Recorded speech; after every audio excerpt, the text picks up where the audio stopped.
आज़ादी के लिए भारत का शानदार संघर्ष आधुनिक विश्व के महानतम संघर्षों में से एक है। दूरदर्शन समाचार इतिहास की धारा बदलने वालों की झलक रोजाना आपके लिए लेकर आ रहा है। आज हम बात कर रहे हैं समाज सुधारक सुमंत मेहता और स्वतंत्रता सेनानी सुशीला चैन त्रिहन के बारे में।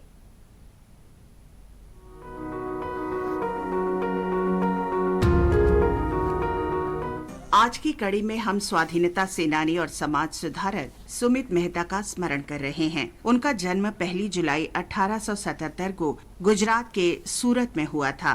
मेहता ने 1910 से 1911 के दौरान चीन, Japan, Germany, France, England, America और कनाडा की यात्रा की।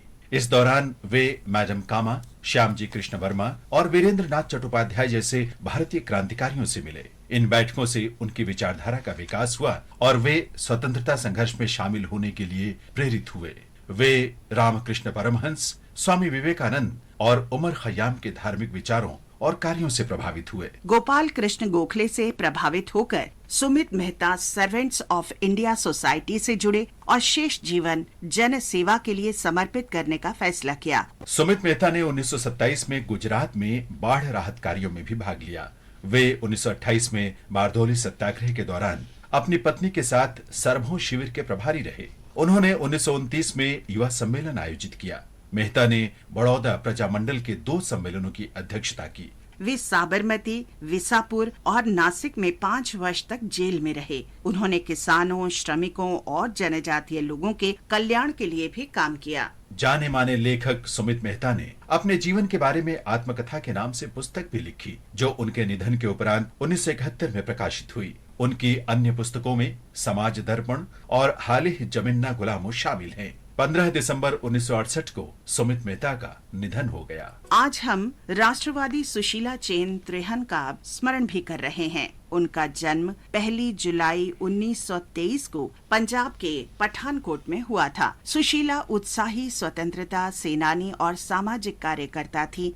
सुशीला के पिता मथुरादास त्रिहन अपने क्षेत्र में कांग्रेस पार्टी के संस्थापक सदस्यों में शामिल थे। वे आर्य समाज के प्रमुख सदस्य भी थे। सुशीला कम उम्र में ही आर्य समाज से जुड़ गई। जब वे उसकी आरंभिक सभा में भाग ले रही थी और सभा स्थल को घेरे खड़ी पुलिस के लाठीचार्ज में उन्हें भी चोट आई, तब सुशीला ने अन्याय के विरुद्ध लड़ने का निर्णय लिया।